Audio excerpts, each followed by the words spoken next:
Good morning and welcome to Oostende, Belgium, the host of the EUCF, the European Ultimate Championship Finals.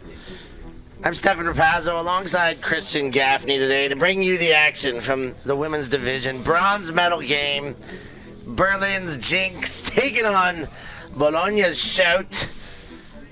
You might well remember this was a rematch of last year's grand final match. This year both knocked out in the semifinal round and will have to fight for the last piece of silverware, of hardware.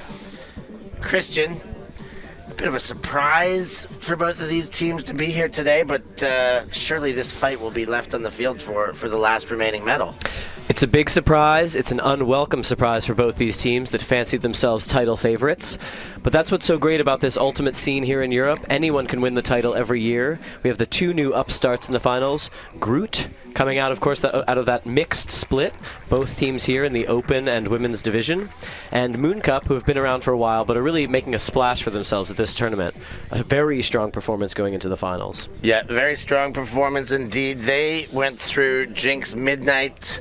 Of course, a lot of people's favorites, mine included, going into this tournament. They've been in great form.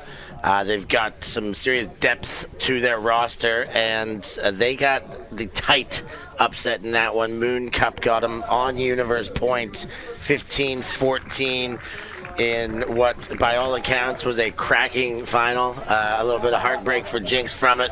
So they're going to have to pick themselves up after a good night's sleep and put it all back on the field.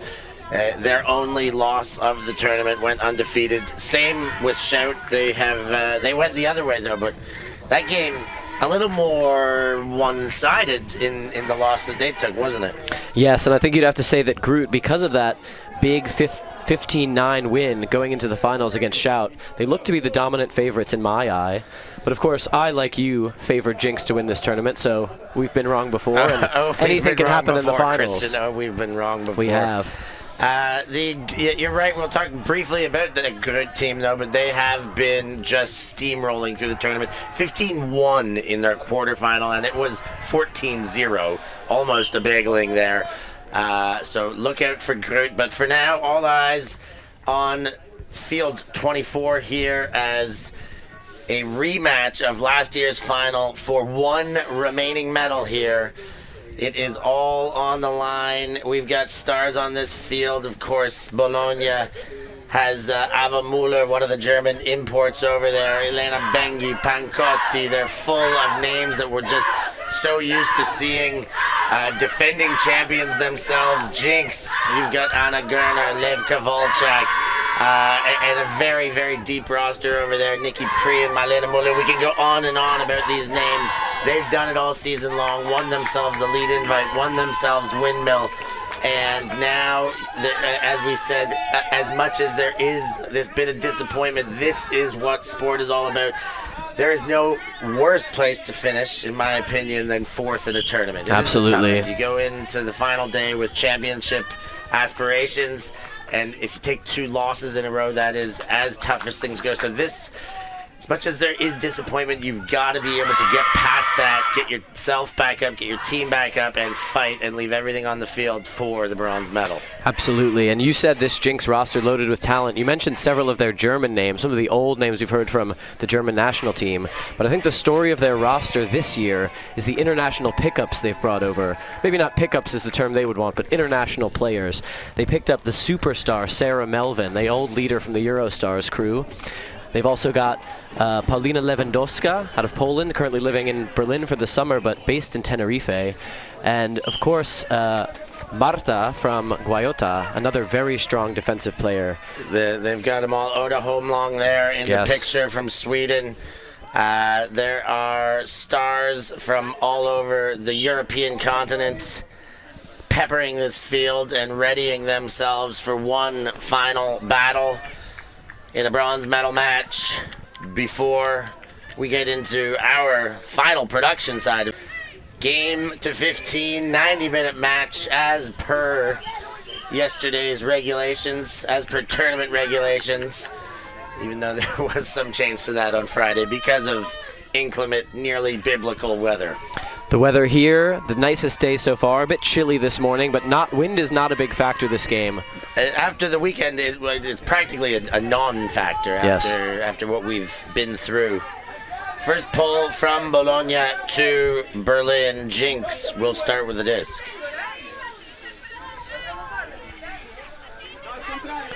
Patra Lewandowska bringing the disc in, one of several Eurostars on this Jinx side. Lewandowska. Waits for a move, goes way around and hits Gerner. Gerner surveys options. Couple high stall counts to get the possession cooking here. All from that corner. Now a little bit of space. Wagner looks upfield, finds Priyan. Priyan gives the backhand straight away. It looks like it'll work. It does indeed. Malaga, but not in yet. Spin around, shovel, and Lewandowska's there. Nice and easy. Priyan really cut up the yards, but after a couple high stall counts, they got moving quick. Yeah, it looked like Shout's strategy there was to pull them onto the sideline and really try to pin them on that near sideline. It worked at the beginning of the point, getting a couple high stall count situations, a couple dicey dumps, but once Jinx was able to break through with that big pass from Priyan, really broke things open. So a nice start for Berlin. And one of the stories of Jinx in these past couple years has been a real toughness in breaking through that Shout zone. They'll be really thanking their lucky stars that there's no win today. They favor a person matchup style of game, I think. And we saw Shout there not putting on their traditional zone in that first point. We see Shout set to receive on their first O point in black, Jinx Midnight in white, pulling from the right side of the field. And here comes the Jinx D-line. We'll get our first look at the Bolognese attack. And another pull out almost exactly the same spot as the first pull. Yes, this one with the unfortunate consequence of not having landed in, so Shout will be able to bring it in from the center of the field, the disc mark. Brick mark, rather. And it's Susanna Casarini will bring it in. She broke onto the scene, has played a few years now with Shout, but last year in the final played out of her mind, had the game-winning catch for the gold medal, and has since turned into one of the Italian stalwarts and fixtures in the center handle. There's Mueller goes up line to Bengi. Bengi finds middle. Pancotti's come under. Gaia Pancotti turns to the dump space. Casarini gives an option. Casarini engaging for Mueller and gets Mueller, of course, a big shooter, has the big throw ability. Casarini fires deep, has Bengi underneath and hits, and a nice response for Bologna Shout. They get on the board, 2 clean holds. It's all knotted up at ones. And you love to see that going into this third place game. It's the last day of the tournament. Both these teams bringing it from the get-go. Doesn't look like there's any sleepy faces or unprepared teams here. Shout was playing full 7v7 in their half of the field before the game. They're ready to go. I talked to Jinx's coach, Ian something or other from Ireland. I'll get his name later. Ian French. Ian French, thank you very much. The new coach on Jinx this year. Yes. He's been really coaching them up on new strategy, new offenses against specifically Shout, who've given them so much trouble in the past. And I think that's going to be a big advantage for them today. Yeah, having Frenchie back on a sideline. I know he did a lot of his coaching remotely, but has bit by bit convened onto the sideline, and of course he brings a wealth of knowledge and experience. Everyday coaching, everyday better everyday coaching, I believe, is his social media. Get on there and check it out.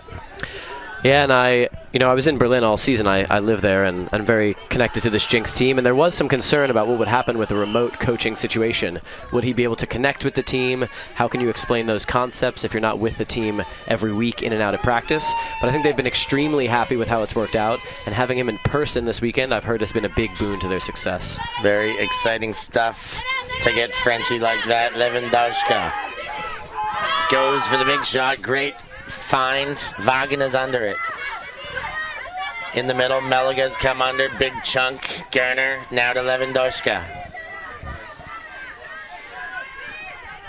Hits Priyan. 5 meters out. Waiting for an option. Lewandowska. And that's Gerner who came. Ooh, and a hand on that one. Block credited to Sinead Dunn. And that's the first turn of the game. Jinx again slicing through that Shout defense all the way up to the goal line, but Nikki Priyan unable to get the around flick off. A beautiful hand block as Shout able to get the first break opportunity of this early game. And it's Dunn who will bring the disc into play after getting the hand block. Swings to the side, Rabalia, and moved on once again. Now center, Chesky puts the big right hand up. Chesky shoots high and Melaga picks it off. Gerner leads Wagner and Priyan's there for the goal. They recover and find the hold, albeit not too clean. Not the clean hold, but the point is what matters for Jinx. And what I love to see there is Greta Malaga getting the D against her old team, showing that she's going to make an impact against her old club. Last year at the finals, there was a lot of cheers of she moved to Berlin. She's been a great pickup for this Berlin team in her second year. Yeah, that is so easy to say. Greta Malaga, an exceptional player. She was, just as she was for Shout. She has brought that skill set and her talents over to Berlin and remains a force to be reckoned with. Of course, a very long, limber body, can get up, has a full range of throws. And, yeah, those arms take up a lot of space defensively, too, getting high and taking that away. Yes, and I think what was working nicely there for the Jinx offense, they started that first possession with just a big, expansive blade over the top. I talked to Ian about what their strategy was this game, and he said, this is our first chance with no wind. We've got amazing throwers. We're going to be looked to going over the top with these blades and knives, hammers, because they've just been hemmed in by the strong weather conditions all weekend. I think they're going to let loose on this field a little bit today. And here's the pull. Levka Volchak. I saw a pair of sunglasses hit the ground on the chase down there. Casarini goes to Bonfante. Casarini, and there's a block and the intercept by Malena Mula. Volchak, break chance available. Von Stabet, back to Volchak. And to the corner and overshoots. Oda Homlong had space. Levka went with the backhand. Maybe a grip switch could have helped there. Yes, Levka Walchak, one of her signature throws, is throwing that low-release backhand from the flick side. Got her in trouble a little bit this time. Ilaria Bonfante goes to Elena Bengi, and then some space through the middle. Pancotti, Casarini, and again. Casarini goes to Muller. Elena Bengi gets Gaia Pancotti, and then the leading throw. That was Scazzieri who came under. Bonfante, that one behind Scazzieri and knocked away. Jinx with a whole field in front of them, but a second chance to break.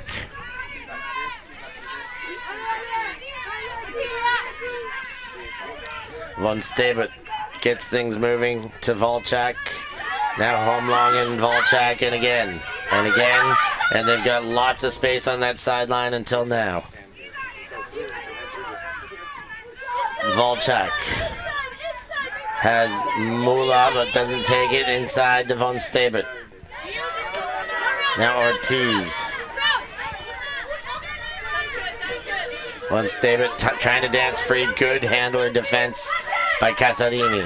Wide up and over, and does get Malena Mula. Mula to Levka Volchak. A nice knee slide after the reception. And they are in for a break. Ortiz shows the disc, and Jinx get first blood in the break department. Yes, and what I love on that point, Jinx able to generate two defensive efforts on that time. And I think Cusp Shout is a victim of their own success. They've had the best zone in Europe for many years running now, and people are starting to copy it. They're learning how effective it is. I watched the Troubles game yesterday and asked what their strategy was. They said we're running the classic Italian zone. Talked to Ian French this morning. He said we're going to run their own zone against them. So Cusp, their zone's so effective that the rest of Europe copying it, and Jinx using it to great effect there. Wow, that is very true. The Italians have been renowned for their zones for such a long time. Of course, lots of credit of that does go to one of the old masterminds, Davide Mori, who's done a big part of construction for these Bologna teams, but by no means all credit. These things have been refined and adjusted, and there's a lot of great coaches on the Italian sidelines that continue to adjust and adapt and get these Italian zones to where they are, and it's no wonder that they are being watched and mimicked, and that really just ups the level of Ultimate from a tactical standpoint across the continent. Yes, and imitation is the sincerest form of flattery, so big shout out to Cusp for breaking, or to Shout for sort of pioneering that incredible zone. I always try and remember that when people do impressions of me walking by sidelines, but I don't believe it at those moments. Here is the Bologna attack. Can they get the next hold after break? Mula says, let's try a different way this time. The shot a little bit too far. Pancotti couldn't get there. There was just enough separation, but the throw would have had to be a bit more precise than that. And Ava Muller has an absolute cannon. She's a threat to put it in the end zone from anywhere on the field. Yeah, Ava Muller, I remember her playing as a 17-year-old over in Brisbane when she first got going with her older brother Linus. And she was very good immediately. And the one thing that stood out was that she had this power in her throwing that was kind of mind-boggling. How can that be like that already? Here come Jinx. Rumpelt gets from Volchak. And Volchak wanted it again, but was unavailable. Now a high stall count. Rumpelt. And a missed shot there. Now super short field. And Sinead Dunn is there, so the Ava Muller huck doesn't come off, but the field position they got from it certainly helps the second chance. Yes, Jinx unable to find the right dump communication in that small space. High stall count. Great pressure there from Shout to force the turn with the short field. Now, we talked about Ava Muller and her cannon for an arm. She was on the the German mixed team this year in Australia under the coaching auspices of Alex Snyder, one of the legends of the American game and someone with a cannon herself for an arm. And I think she sees her as something of a protege and took her under her wing and is sort of helping to develop her game from one of the best in the sport ever. One of the best of all time. You're absolutely right. From Alex Snyder, a part of the American game, of course, Canadian first, Canadian born, and did a lot of her playing days up in Vancouver before moving down to San Francisco and beyond. But great to know that great players like Ava Muller are continuing to get tutelage and training and information from international greats from all corners of the globe.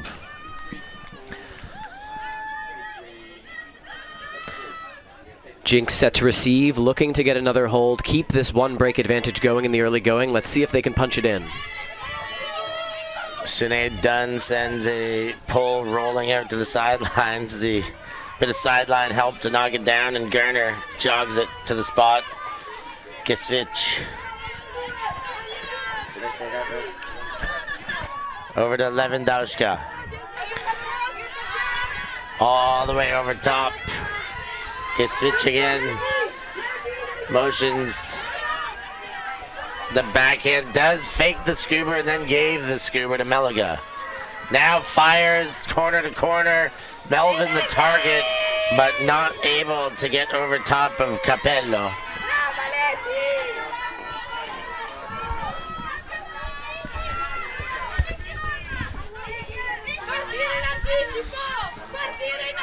Dune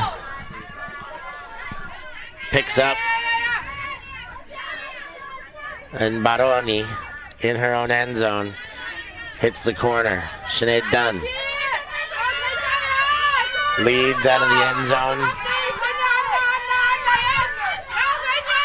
And Rabalia goes to the center. Baroni.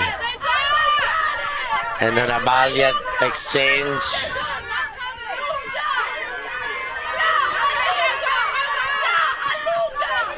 Capelli, the block getter. To Dunn, who hits the ground and makes an exceptional catch with the left hand. And the next one, a little lapse in focus there, and Tramonte unable to hang on.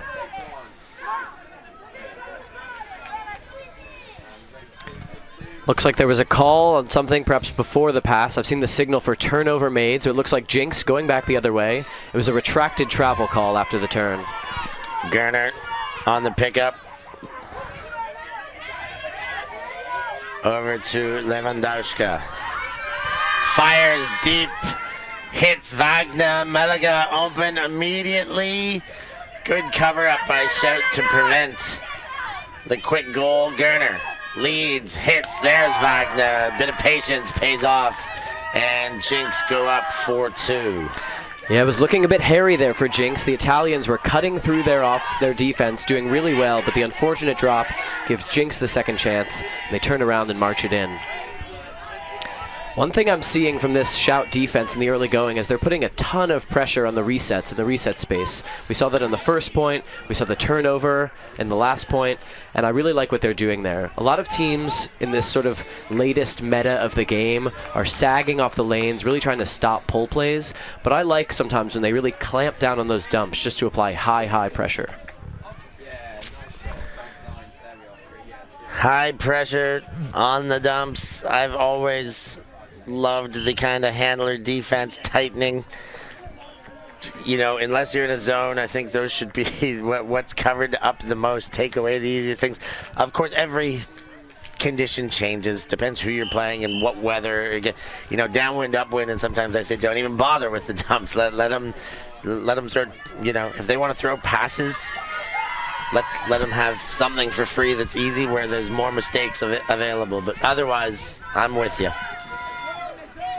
Ava Muller to Elena Bengi, offhand to Muller. Nice form on every Muller distribution. That one gets up, and it's Gatti who goes back to Bengi. Pancotti into the corner. Casarini, nice throw. Great shot, great find. Muller with the reception. Yes, a gorgeous inside break for the score. Muller proving that she's more than just a thrower, getting the goal there.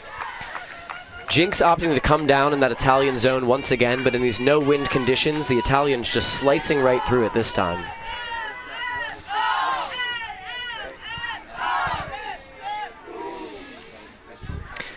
Levka, we see there giving an amazing effort on that bid, tumbling to the ground, not able to quite get it.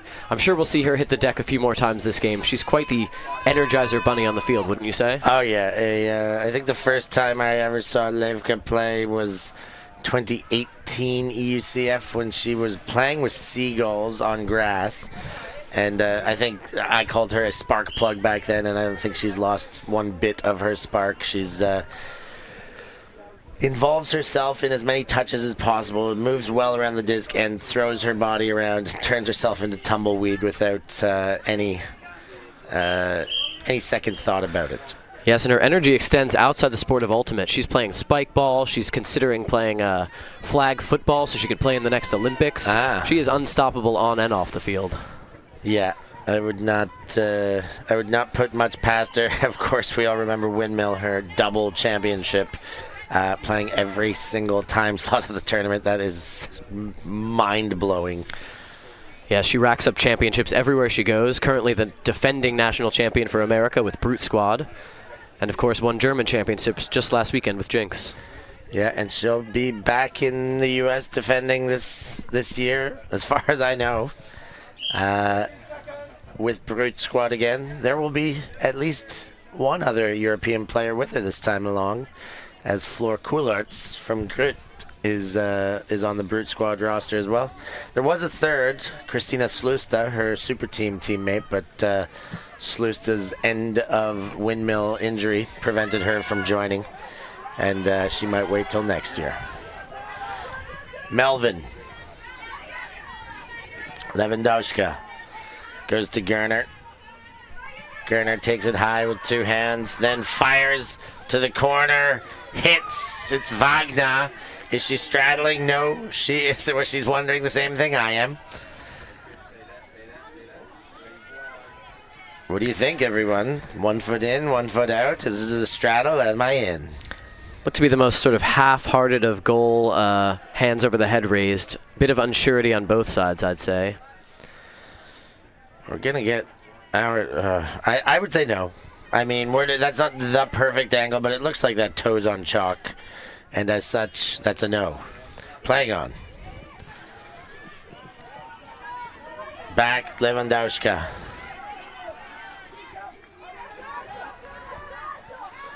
Goes to the back of the end zone, and some swimming arms trying to get in the way, but to no avail. Melvin's there, and another goal for Jinx, 5-3. Yes, and we see there Lewandowska, Melvin, Gerner, all of these players on the Eurostore tour so many years ago, getting experience there together and showing it off on this new Jinx team. So the score, 5-3 to Jinx with the early advantage. For my money, Shout will have something to say about that and will bring themselves back into this game. What do you think, Steph? Yeah, this Shout team, listen, they have great depth, great pedigree. They've won this tournament, well, the last 2 iterations in a row, and a few times prior to that as well. They've gone deep many years, and as you said, they are a team that is able to take a slap in the face and get up and respond. They've done that before, so nothing to be put past them. They did say yesterday, I talked to Marchesini and Ugolini after their semi-lost, and they did say that slap they took, 6-1, they went down to Groot, was one that they had didn't really expect, and maybe one that they hadn't seen like before. And that gives you some indication of where Groot is coming from and the power that they have to be able to, you know, take Shout to 6-1 and then really put them away as well. Pancotti. Had Scazzieri in the deep space, but Casadini's wide open, not a mark on. Ooh, Chiara Lolli makes the catch going to ground. Lolli to Scazzieri. Casadini sticks the hand out, makes the catch and stays eyes locked upfield. Into the dump space though, the throw goes, Muller to Lolli. Lolli finds the inside track and puts up a great throw, and then the continuation to Bengi. And Shout respond here, nice clean hold, 4-5, they're down 1. Yes, and the Shout offense looking really lovely there, demonstrating huge proficiency in those inside breaks, throwing it wherever they wanted on the field. The only time they came close to a turnover was that slip in the middle of these fields, which have been rained on Friday and are a bit muddy in the center there, but she did well to hang on and keep the possession alive.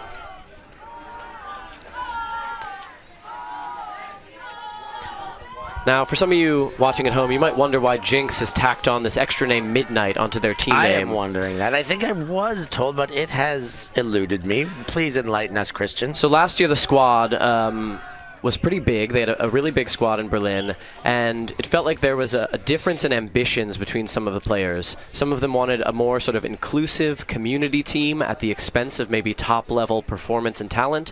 Other people saying, hey, we really have the top-level talent to go out and win Europe. We want to pursue this as hard as we can. They talked about it a lot as a team, had a lot of meetings and sort of community spaces where they could work it through. And the end result was one team rebranding as Jinx Midnight, the sort of more ambitious, selective team, and Jinx Blue being the more sort of community, all are welcome national team, and they're really still strong. They played each other in the German championships in the semis, and I think it was within a 3 or 4 point game. But I want to know more. Why the word midnight to attach? Was that how late they were up deciding that this was going to be how they split? But maybe we find out more about that later. Gerner now to Gavic. just squeezes one in. Melvin puts 2 hands on it. Anagana goes over. Melvin to Goich.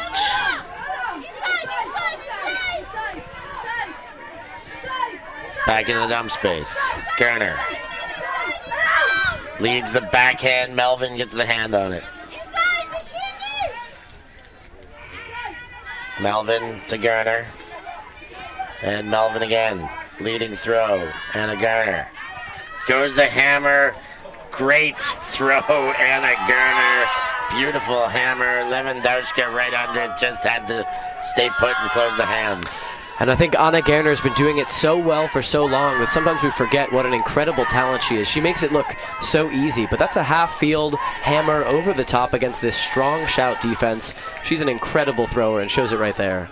Yeah, I don't forget too often. I'm very well aware how good Anna Gerner is. She was at the very top of a lot of rankings, player rankings, these off-season estimations and awards that I love and I think are very important for the sport, and very deserved recognition she should get time and time again. She is an absolute legend of a player, and she just continues to add to her legacy. She is the incredible backhand around break, reeled in by the begloved hand of her good teammate Sarah Melvin. Beautiful chemistry there as she takes the momentum, rips it over the top, right into the arms of Patra Lewandowska. And I think in years past, Anna Gerner has been asked to do a lot on the field, the huge pressure of being the quarterback. And this year she has a lot more partners in throwing, so the pressure is relieved. Lewandowska doing a lot of the work. Fenjagevich back in the handler space. Melvin taking some of the load, which allows some of the old handlers to cross over on the D-line, von Stebut among them, which lets both lines have really strong handler presence. Next pull. Ilaria Bonfante settles under and goes to Ava Muller. Casarini gives the backhand and some pressure on it. The disc is coughed up. Was there enough contact to justify a foul? Baiocchi in discussion. Yes, she gets it back. Ooh. Casarini inside. Great throw, and then this huge one by Ava Muller, bang on the Pancotti. Another response. The shout offense is getting hot now too. 5-6, they remain down 1, but they are getting going here. Yes, we are seeing a clinic in beautiful throws this game. Both teams with incredible handler work, willing to throw it right over the top. That is 5 points in a row now without a turn, 5 clean holds in a row. Really only, prior to that, there were 4 points in a row with 2 or 3 turns. So there was a little bit of dirty holding and the one break in the game. But it started with clean holds, and we have now turned into a bit of exchange of clean holds once again. Yes, and we saw on that point there was one chance at the D. Uda Homlong getting very close with her hand in the cookie jar on that under. She's one of the strongest defenders on this Jinx line, often taking the hardest matchups. A little bit of a foul there as she got the disc knocked out, but I'd watch her in this game to see if she can keep applying pressure like she did that point. 6-5, Jinx maintain their lead. One break in the back pocket. And one of the storylines of this sort of personnel issue in Europe this year is Uda Homlong played last year on Jinx with her good friend Sarah Eklund. Sarah Eklund wasn't sure if she wanted to do it again, didn't make the roster deadline in time, and is now playing with Hoot in the finals. Yeah, which is a lot. There was a lot of wonder when Sarah Eklund's name popped up on that roster, how that all came to fruition, and I guess we can say she made the right choice. She's in the final. It's always tough as a mercenary, let's say, a pickup player. You don't have a home club. You want to play. You want a chance. You want to pick up with, of course, friends and players you like playing with, but also a team that gives you a chance. I don't think anybody could have assessed how strong of a chance Groot was going to have until they proved it over the course of this weekend. Lewandowska goes to Nikki Priyan, who charges under. Marchesini was tight on the mark. Marchesini bumps twice, and Priyan calls the foul. Marchesini accepts and shows that it's going back to 0. Yeah, and you mentioned earlier that Groot is the team that gives Sarah Eklund a chance. I would say that Sarah Eklund might be the player that gives Groot a chance. She's the kind of talent that can sway who makes the finals and who doesn't. Yeah, absolutely. And you know, there's some, to some end, I believe Sarah Eklund maybe got a chance to do a bit more on the Groot O-line than fitting in to a pre-established O-line here in Jinx, and maybe a bit more liberty and freedom to be able to use her talents more in that system. So there's all sorts of things that you need to take into account when picking your team, but then assessing the fit as well. Gerner, what a great play. Tramonte draped all over her. Giwich assesses, dumps back. Gerner breaks with a backhand to Wagner, who looks upfield, and now into the dump space. Exchange between the two. Staying on the break side, that's Meliga, and then in for goal, a punch spike out of Lewandowska, and it's 7-5, a 2-point lead for the Berliners. Yes, they're able to fight past the pressure of Shout. I'm noticing there that Shout had very aggressive marks in the early half of that point, waving their arms, getting in close, a couple bumps on Priyan. Looks like their strategy is to really put pressure in the handler space, both on the disc and the player behind, hoping to fluster the people with the disc. Jinx able to hold on strong this point, stay composed, and punch it in. Another look at the finishing touches. Lewandowska, little punch spike. And we're approaching the midway mark, halftime here at Eurodisc Arena from Oostende, Belgium. Have you ever been up to these parts before, Christian? Frisbee's taken me to almost every small city in Belgium, but this is my first time in Oostende. Sometimes I have trouble keeping them apart in my mind. There's just fields all over Europe, and you take the train and you show up. Brussels, Leuven. Where are we? They're all quite lovely, and the beer is fantastic, as I'm sure you know. No, what is that? I've never tried. Maybe I'll have to have one tonight. I recommend it. The send of Pull lands with Lolly and now Muller. They face a Jinx zone now. Bengi goes to Lolly, and Elena Bengi finds a hole for Casarini. Goes wide to Sofia Scazzieri. Back to Bengi. Scazzieri and Lolly.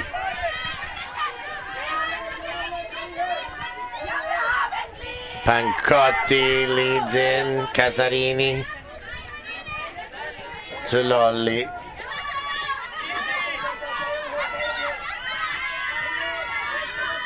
The pass count upping an effective Jinx zone to make the pass count exchange go up, and it looks like they have morphed into a match defense. Marchesini with the disc. Around, hits Lolly in the middle. Lolly switches grips, moves the mark, gets Casarini. Around, Muller, looking to end zone. Now for a dump. Oh, and tries to thread the needle a bit too tight and gets it knocked away. Homlong off and running after the block. Volchak gets the under. Homlong is there. Homlong leads. Volchak. Von Stabut milks that one all the way in, and that's a break. And I have to go with my signature catchphrase here, Steph Rapazzo. That's my girlfriend! Nice. Lena von Stabut catching it in the end zone. I'm sure she'll be very embarrassed to hear that back later, but I have to do it. It's my catchphrase. Yeah, you get that. They get the catchphrases in. You can't leave them in the back pocket. Your girlfriend getting the job done and breaking for half Gaffney. A beautiful block here. I guess a bit of an overambitious throw by Mueller too, but Holmlong ensuring, and then the hockey assist from Holmlong, while Volchak sees a wide open Von Stabut collect. Yeah, we talked earlier about the strength of Uda Holmlong's defense, and she proves it there, gets the glove on it, immediately starts sprinting in the other direction. She's incredibly fit, able to grind the whole D point and then just sprint deep. And I love how Jinx transitioned there from the intensity of defense, that long point, to the calm, collected offense as they worked it up gently on the open side. So, with a 3-point lead, we've been taking a halftime. Jinx with a comfortable lead for now. Let's see what the Brains Trust will come up with over on the Bolognese side. And Jinx get their nerves under wraps now. They seem comfortable. We're going to take a short break, too. We'll be back with second half action from EUCF Bronze Medal Women's Division. On October 14th, 2024, the first ever World Beach Ultimate Club Championships will take place in Portugal. Follow the over 600 games as the scores update live online. And with free streaming from the Ulti TV arena, you can catch your favourite teams on your phone or from the comfort of your couch. Don't miss any of the action from Portimao.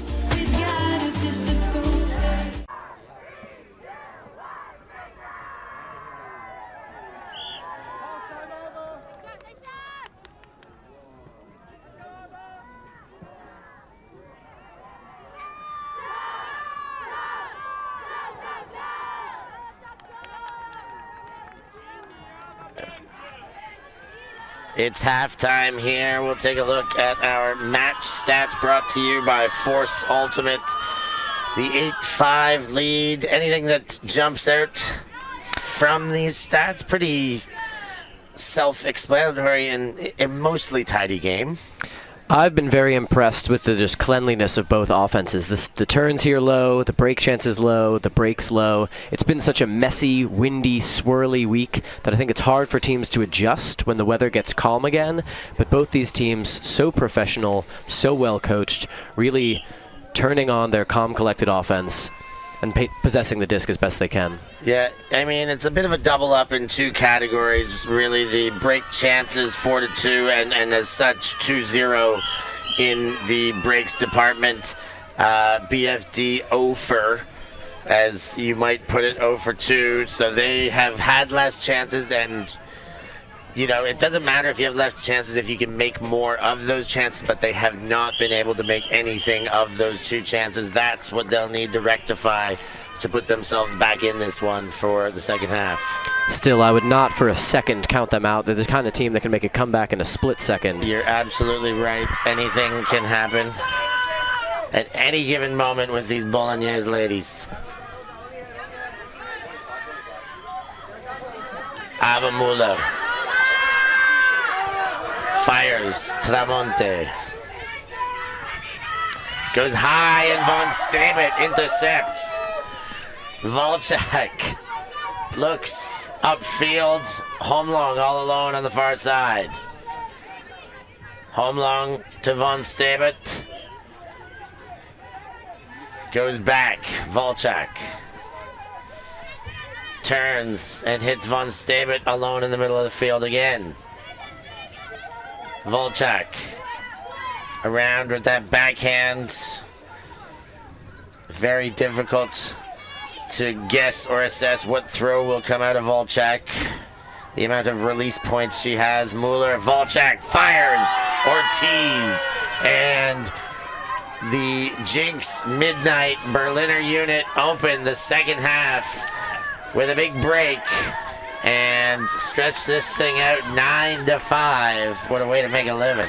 And that was a fantastic D from Von Stabut, not just getting the D, but grabbing it with both hands so that they could transition immediately to a fast break going the other direction.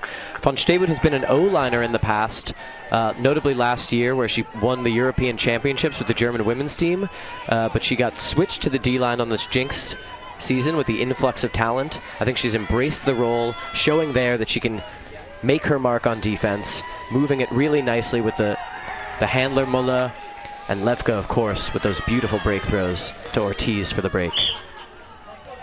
Yeah, von Stebert, it's great having somebody that can run the offense after a turn to be able to have a proper handling unit on a defensive line.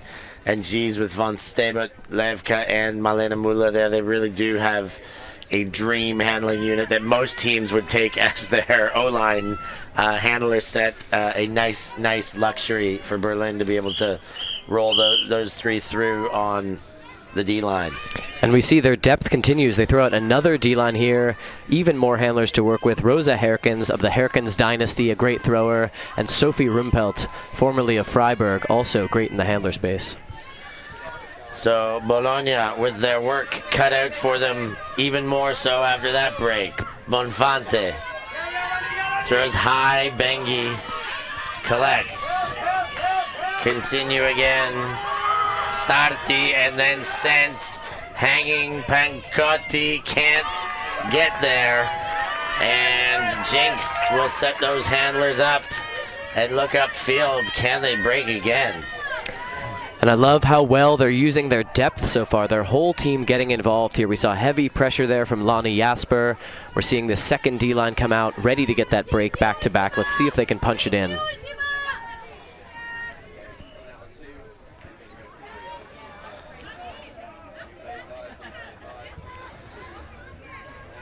And that is Rosa Herkens of the Herkens family fame you speak of, bringing things in to the line. Bonfante wants the pivot foot to be inch perfect. And wow, unable to get the block there. It seemed like that was going to be an inevitability, but Levka somehow ends up with the disc.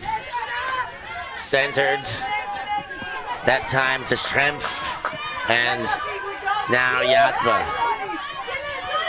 Volchak sends far side. Oh, and the chase was close, but no cigar. Tremonte breaks up the play. And Levka, a bit of lightning in a bottle at that point. She was able to make the fantastic catch out of nowhere, but then that throw a little bit too speculative, fantastically run down by the Shout defender. So Bonfante will bring it to the line. Chiaraloli offers a cut towards the center of their own end zone. Pancotti to Casarini. Casarini hits Gaia Pancotti. Pancotti to Bonfante, who points with the offhand, then fires Bengi. Oh, thought she had the right read, but I think, again, Volchak did just enough squirreling around to put Bengi out of position. Great grab, but by all accounts, looks like the toe drag was beyond the chalk.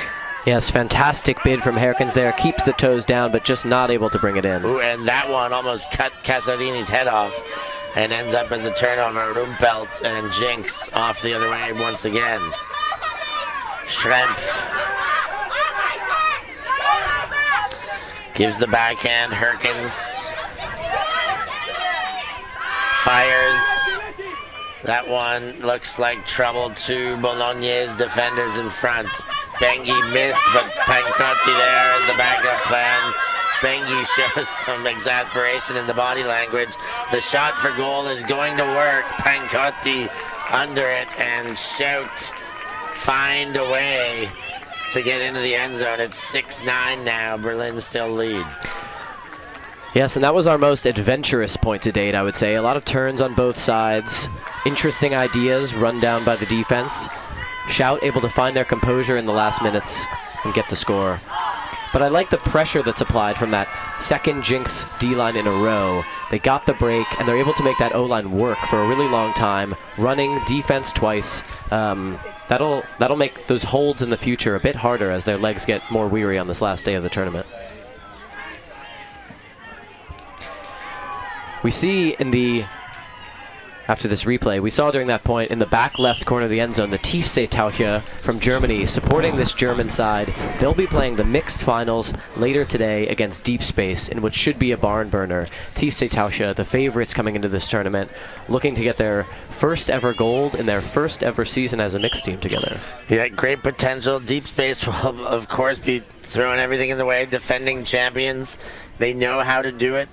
They've eked out some tight wins against Reading on Universe Point. Seski really pushed them. I think they stretched ahead by 4 in the end, but have also showed their strength. But it is Tiefsee Taucher, the deep sea divers, I believe that translates to, that have just been the class of the whole season and this tournament. They have really looked the strongest team.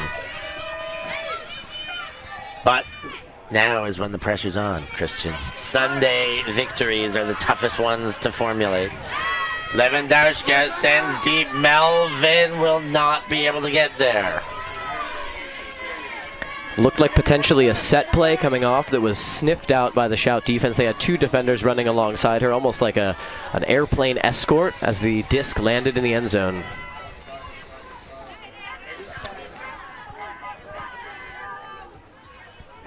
And it looks like Sinead Dunn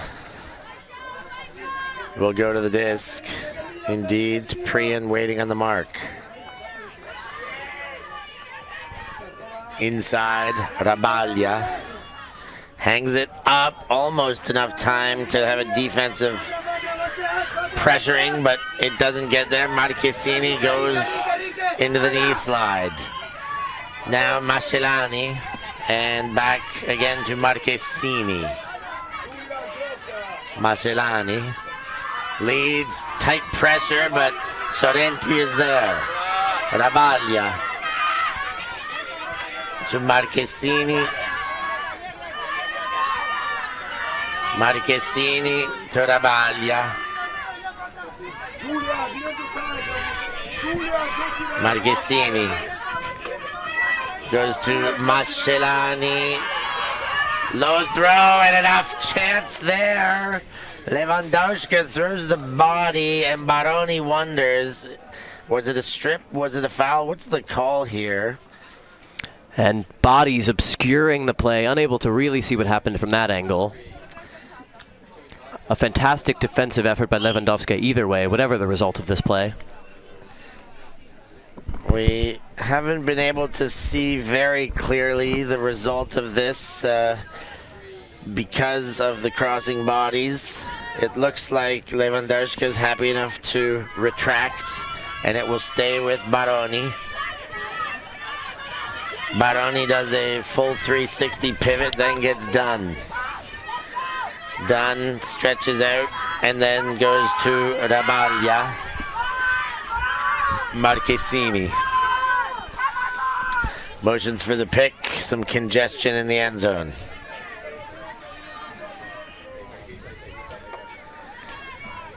Almost ready to tap back in here.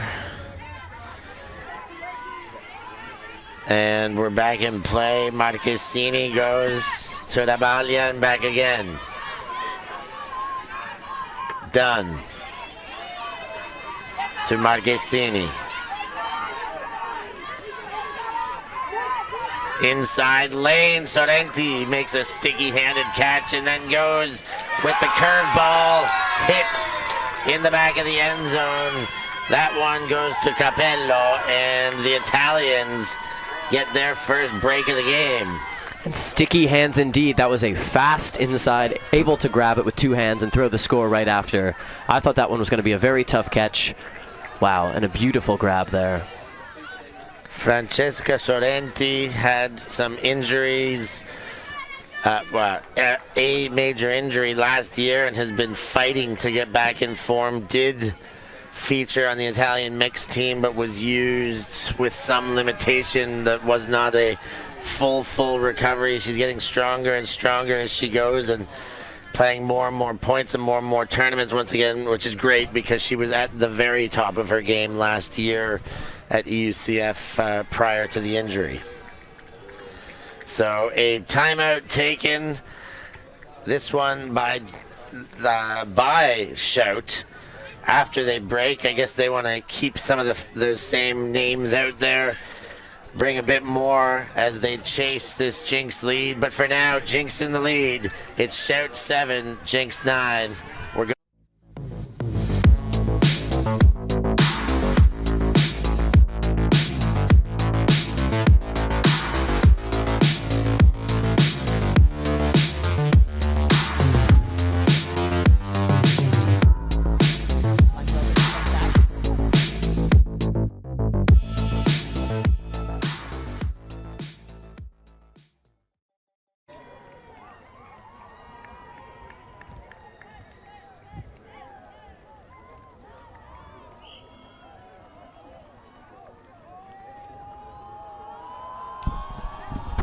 Nine-7, halftime. Lead Jinx out in front. Berlin over Bologna. Berlin Jinx, Bologna Shout. Again, I'm Stefan Rapazzo here with Christian Gaffney, bringing you the action bronze medal game in the women's division. We've still got lots of action to go, including the 3 finals, Christian. Very exciting, very excited for it. How about you? Oh my goodness, I couldn't be more excited. I'm interested to see what these 2 new women's teams have to offer. I haven't had a chance to watch either of the teams yet, and they must be very strong to have beaten these 2 teams. And how you slice it from here, I haven't had a chance to see Groot play yet. But I've seen their score lines, and I've seen I know the teams that they've beaten to those score lines, so they've got to be the favorites. But Moon Cup pulling off that huge win against Jinx and on home, I'm putting up the air quotes right now, home turf, gives them that bit more, maybe enough to be able to put some spanner in the Groot works. For now, it's Wagner finding Gerner in the backfield and exchanging once more with Wagner. Wagner goes in and gets Meliga.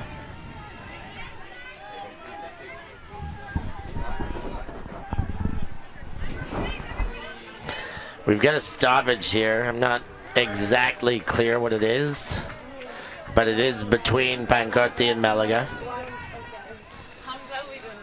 Meliga spins and goes back on a Gerner. Looks for the around. Tremonti shut it down with a nice mark and getting the right foot up. Gavich to Wagner. Around again with the forehand, switches fields. Lewandowska sees Volchak open, and Volchak comes across. Volchak leaves one up for Gerner. Work rate very high in the Jinx handling set here. Volchak finding space one way or the other. Turns Tremonti inside out for that cut. Gerner, Priyan, bing, bang, boom. They are in. They worked hard to get that space, and then a few cuts later, boy, did it really open up. Yeah, there was fantastic pressure again in the dump space from the Shout defense. High stall counts, forcing them backwards over and over again. But Anna Gerner and her team, cool, calm, composed, finally get it to that far side of the field where things really opened up. Priyan showing the hand open, hit me here, I'm wide open. 2 receivers there, could have been either one of them. Wagner and Priyan wide open in that end zone, which just shows how much things can open up when you finally get that big swing off to switch to the other side of the field. Now, Steph, in the open division, we have that classic matchup of Clapham versus Mooncatchers. Who do you favor this year? I mean, it's a tough one. I made some bold predictions, and you know, as a punter, you try and dig a little bit deeper, but this does seem like it was the obvious choice, and Clapham have forever been doing it, and you just can never discount them, but boy, have the Mooncatchers been seamless over the course of this. Again, a bit of a home field. It is a tough one. I think yesterday, I've said both by now. I said, I think at Clapham. And then I was like, no. Moon were that good. Moon have not been contested, but that's not their fault that they they put away Gentle, and even Gentle gave them a fight, but they still handled Gentle, who is a very, very tidy team. I don't know where to go. We'll call this point and then we'll get back to it. But that is a tough one to slice. I want to hear your opinion too. After coaching and being controlling a clipboard in that very division, Kiara Lawley goes back to Bengi. Bengi to Monfante, and now Bengi again. Baiocchi leads, not quite in yet. Scazzieri goes back, Pancotti finds, and Baiocchi is there for the goal as the Italians bring it back and make it 8-10 now, chasing the lead.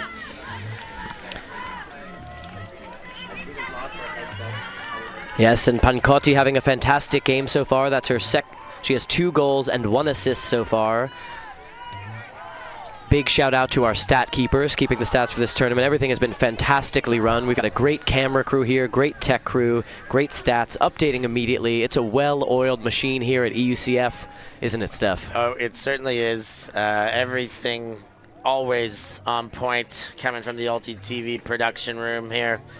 And love getting these stats in. It really tells another layer of the story, and we're so happy to be able to help convey that.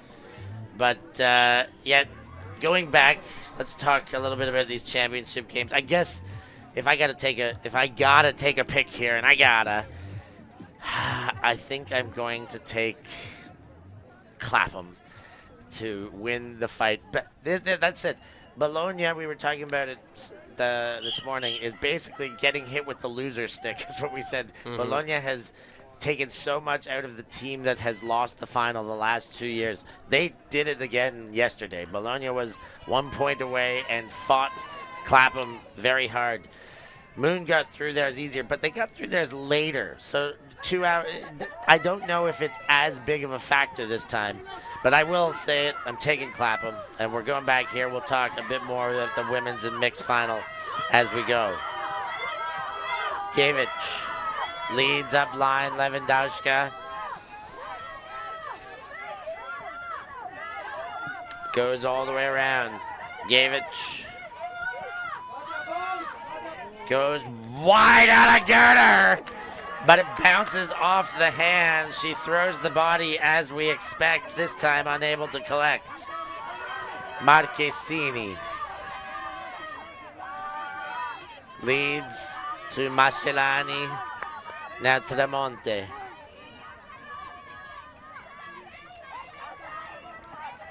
Looks to the dump space. Rabaglia gives an option. The backhand around to Sorrenti. Sorrenti, high throw. Marchesini collects, and it's 9-10. They're finding a way back in it. We said that they are not to be left out. They're not to be underestimated. And they have broken for a second time in this second half and are within 1 point of the lead, Christian. Well, shame on us, Steph. We turn our attention to the Open Division looking forward, but these 2 teams reminding us the action is right here, right now for 3rd place. These 2 teams giving it their all. The huge bid by Anna Gerner to try to make the save gets her hand on it, but disc still goes to ground. Shout punching in the break. We've got a very tight game. The action ramping up here in the second half. Indeed. Shout need 2 breaks to get the win here, but the more they break in the second half, the more that pressure shifts on to Jinx, the more each one of those throws will show some nerves. This promises to have a cracking finish for the bronze. For now, it's a timeout. Jinx lead 10-9 over Shout. Get there. Yes, he will.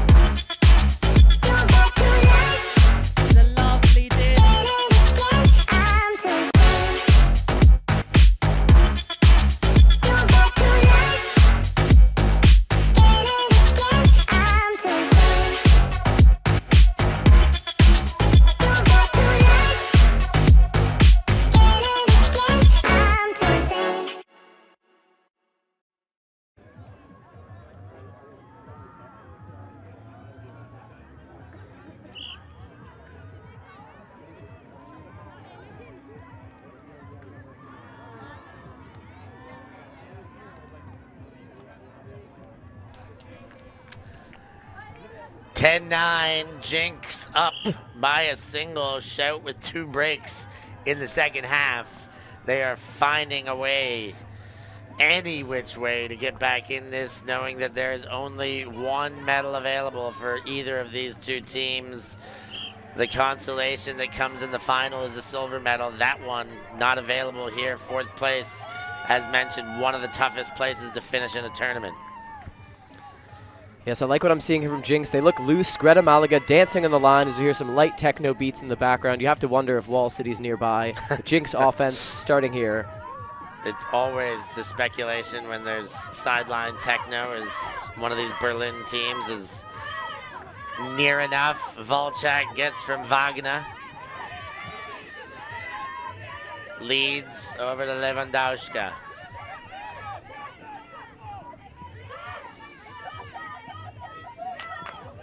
Exchange and a drop by Lewandowska. Another break chance here, and they take a big chunk. Rabalia waiting for support. Marchesini, who's been upping her game in this second half, is available again. Speaking of upping the game, how about that grab from Sinead Dunn? Marchesini, Dunn is open, overcooked, and Gerner plucks it away and gets it back. Priyan to Gerner. Around to Volchak. Volchak goes to middle, Gavich. And now Lewandowska. She motions with the offhand. Priyan comes to disc. Far sideline, a look up field, and now to center. Nothing available, throws the hammer. Malaga uses every inch of the frame to take that one high. Wagner looks upfield, leads. Volchak surveying options. What gets a dump cut from Wagner? Inside shot. Malaga, big catch, gets the hand up and the toe down, and Jinx find a way to hold, but it took everything they have. And Malaga with her fingerprints all over that point. She started on the line dancing. She got the tremendous save on that hammer. Big low grab on that score. Collapses on the sideline after a job well done. Hard-earned rest. 9-11. Jinx extend the lead with a hold. And the most important holds are the ones that come after a single break to prevent the run. So Jinx really needed that one before they send a D-line back out. Yes, and Anna Gerner we see here, she spent the last 2 or 3 weeks on vacation in Thailand, but she is here doing work on the field at EUCF, ready to roll. The post-Worlds holiday season, there's a lot here that have had the holidays either in Australia or somewhere between Australia and here. And that leaves there's a lot of space between Australia and Oostende. Yeah, and a lot of players are doing shuttle runs on the beach or tossing in their paradise vacations, but it's not quite the same as being at home at practice with the team. So I think it is a challenge for these teams. How can they mesh after being away for, in some cases, 4, 5, 6 weeks? And I mean, there was a lot of talk about that prior to the tournament, the World's hangover. You do see in the women's division, Belgium and Netherlands, 2 teams that did not send, in the women's division particularly, not send teams to Worlds, and all their focus here, and maybe that is some of the difference. Scazzieri to Pancotti. Pancotti opens the arm, the chase is on, but the sideline came a bit too quick there. Yes, and I don't know about you, Steph, but on Wall City, it's a big topic of conversation which discs we're using these days. We have an old bag of Ultra Stars. We've got our Eurodisc 4.0s and our 4.1s, and they all fly slightly differently. And the Eurodiscs have a tendency to not quite hold their edge and to double helix just a bit at the end. So if you don't practice enough with the latest model, throws like that can happen where it falls out of bounds when the old disc might have stayed in. Let's see, this is something that I'm not getting enough throwing reps nowadays to know the difference. I do know that I used to be able to pick up one and the other and immediately feel the difference. Now I feel that is lost, just the standard hold grip identification. So we got a turn, but there is a accepted foul on the sideline before that turn. Herkins will get it back.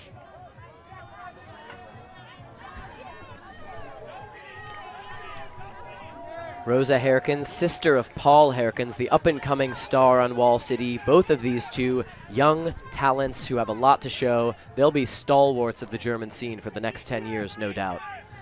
Stalwarts of the German scene. The young up-and-comers on such a team. I'm getting some delivery service here right now from Vez of Vez Video. A pocket coffee. Have you ever seen one? I haven't, but it's a very cute thing, and I'm curious to see how it tastes, Steph. Yeah, I'll let you know. Here we go. Tastes incredible. There is some sugar in here, I will say that. It is, but this thing is incredible. Pocket coffee, espresso to go. Maybe we can get them as our next sponsors. We see here an injury on the sideline. Play is stopped. Shout will need whatever their version of pocket espresso is to get the D here. Game getting near the end. There's still many points to play to make a comeback, but the time is now. You don't want to wait too long to make your run. Trapped here on the sideline, we see a ton of bodies between Herkins and her players. They're really crowding the underspace, forcing throws over the top or dumps back. Let's see what she opts for here when we finally restart play. And we are back in. Herkins goes inside. Von Stabet is there. Herkins again. Inside route. Gerner has to adjust and continue, but does get under. Von Stabet leads. Scala to Gerner. Little head nod to clear the space, then back to Von Stabet. Anna Gerner. Von Stabet goes up line and has home long. Backfield they go. Volchak is there.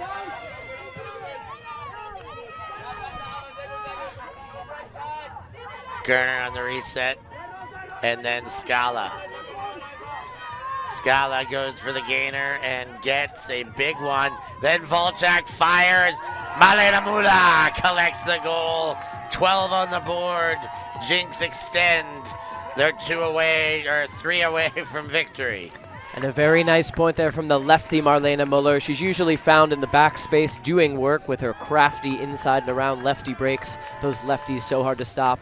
But this time going upfield to the end zone, getting the reception from Walchak as Jinx goes up 12-9.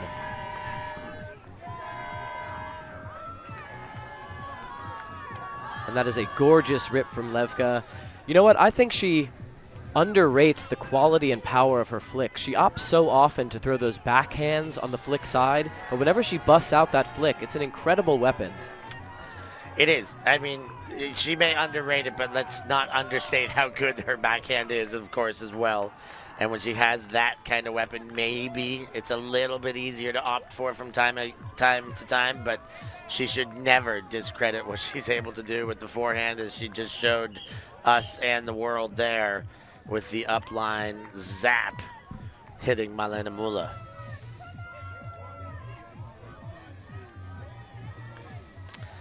So Volchak remains, or is given the disc again for pulling duties. And Shout get their O-line out there. They're going to need a hold and some potential to break. Relies on them holding, getting their defense back out there. Otherwise, they're starting to run out of time. It's getting to a now or never kind of situation. Bonfante, and they've gone big, and they've got separation downfield, and Gatti is under it. Tramonte leads high, and there's a miss. And the knockaway there may well hurt Terashina, credited with the block.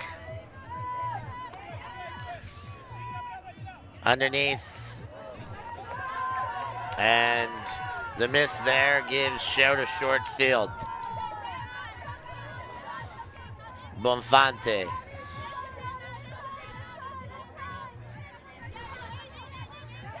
On the pickup. Leads into the center of the field for Bengi, who goes back. Tremonte with a nice take. Done. Nice release. Fired for goal, and Matagazzini is there. Gatti gets the assist, and Shout showing they've still got some emotion left to carry through the game. Yes, big celebration from Shout there. They have not given up yet. They're bringing tons of energy. I believe they believe in themselves and are going to make this big comeback. At least that's what they're hoping for. What I see on the other side of the disc, again, that Jinx D2 line really making the offense work. We saw a nice D there from Masha Tereshina, one of the quieter players on Jinx, but actions speak louder than words as she gets the D there.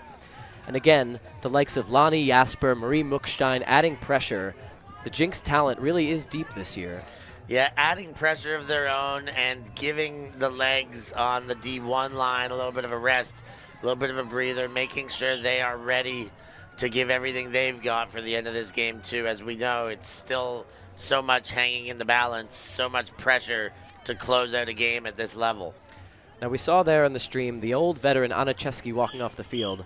Coming into this game, I would have predicted she'd have 6 or 7 scores, but maybe my information's outdated. What do you know about Anna Chesky's role these days on Shout? She's on the D-line, and she's still a big contributor, playing a little bit less. I think there was some surprise as to her integration into the game against Groot yesterday, that she wasn't on the field very much at the start of the game. Said it was the O-line that was on the field a lot more in a game like that, but even here, some limitation to the amount of points she's getting, and but beyond that, I'm not sure as to the why and how for that line calling for the Bolognese. Gavich does find a hole to the far sideline, but there was nothing upfield. Gavich from Lewandowska, and then all the way around to Meliga. Looks like there is a individual match in a zone. They are taking on a Gurner out, known as an assassin zone. So one assignment that is match defense, while the other 6 take space in a collective zone D. How will it work? Well, not perfectly, as they get the finishing touches there. Lewandowska goes over top and hits with the hammer for the goal. Meliga, the goal scorer. And I love the look by Shout, the assassin zone, really trying to take Anna out of that play. But I think that's the Ian French difference this year. They're prepared for it. They've schemed for it. And like I said, in years past, they've been so heavily reliant on Anna as the heliocentric sun in their offense. But this year, they're more egalitarian, more spread out, and more prepared for that exact situation, as we see Malaga catching the easy hammer over the top. Yeah, well spotted there, Christian, to see what they're doing, identify it, and even better well spotted for the Jinx tacticians to be able to notice what they're playing against. Take Anna out of that center handler role. I mean, we saw this in Australia with some of the French mixed team. Gaël Ancelin got that same kind of attention. I'm not sure they dealt with it as well as Jinx just did there. Really keeping Anna moving, and making it a 6-on-6 zone just gives more space. Bengi corrals that one. The throw does get the backup plan to collect. Pancotti to Baiocchi. Baiocchi goes over. Lolly cannot get there, and Jinx will pick up with another break chance. Tremendous defensive pressure in the backfield there from the young star Flora Scala. She's an incredible athlete and shows it there, shutting down the dump and forcing the turn. Mula very quick to pick up and goes to Homlong. Homlong eyes still upfield. Blade trying to go over top of Avamula, and that is a tall order. Bengi. Now Avamula on the attacking side with disc. Lolly to Scazzieri. Completion upfield. Pancotti, and we've got a call. We've got a call.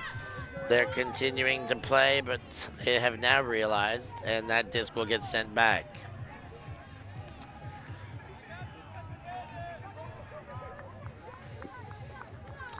So something between Pancotti and Ortiz. Or was it even further down, but while the disc was with them? Is it between Scala and Muller? Not 100% sure. It looked like a foul in the backfield that didn't affect, so play will come back in the midfield here, just in front of us. Playing on. Casarini. Goes the around, and there's a play by the Swede, Oda Homlong. And Volchak goes inside to Herkins and then straight back to the sideline for Von Stabet. Homlong working that sideline, going for goal, and Volchak is there. Jinx are one away from a medal around their necks. And Uda Homlong again with the incredible defensive pressure, getting yet another run-through block. Her signature move, staying just behind you on the outside shoulder, baiting that throw, and with the speed, closing out, getting that gloved hand in there just at the last second. She had one blade earlier in the point that was a bit too speculative, but this one right on the money for the score to bring them 1 point away from that bronze medal.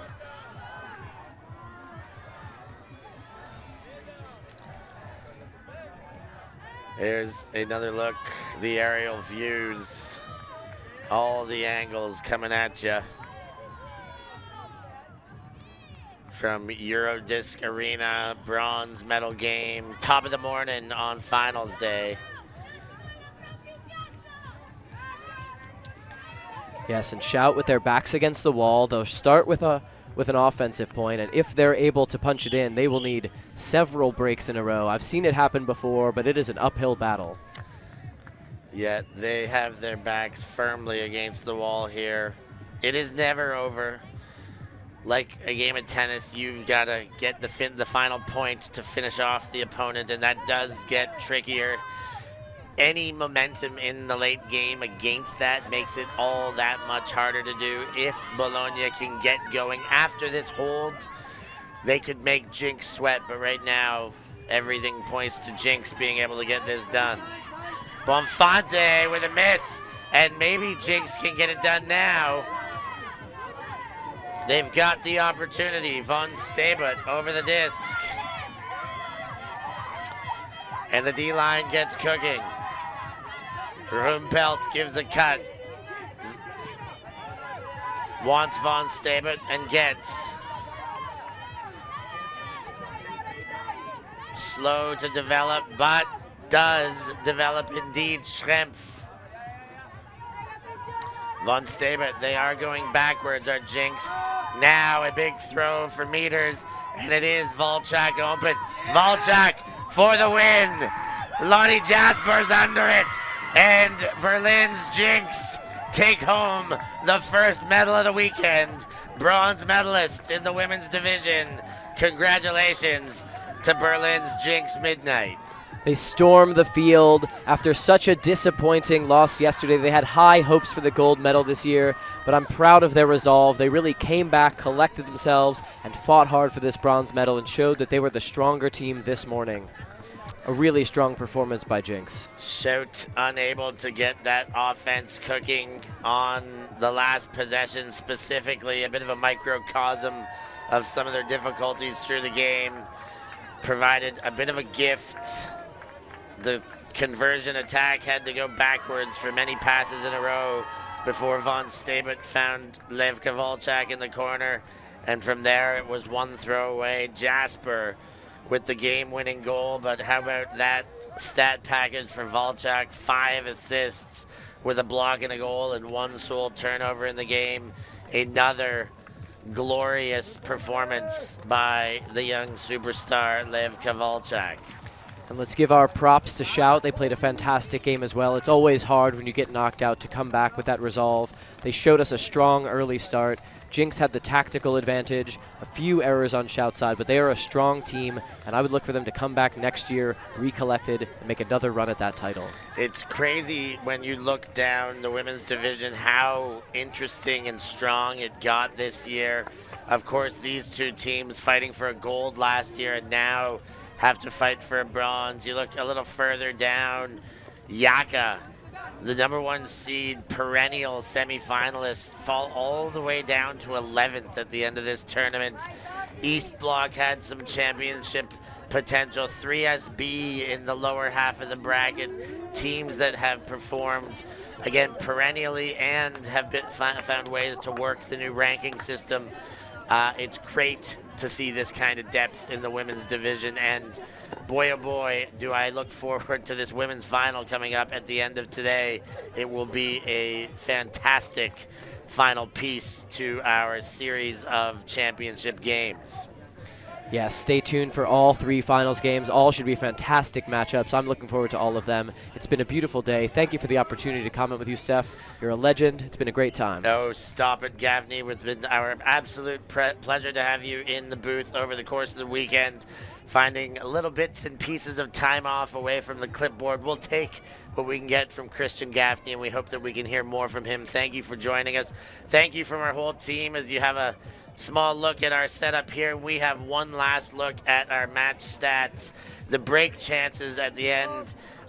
Jinx really poured it on in the second half. They went 6 for 13, almost batting at 15%, but at 50% almost. But the bigger stat is 13-5 on those break chances, nearly tripling their opportunities compared to what Shout were able to avail.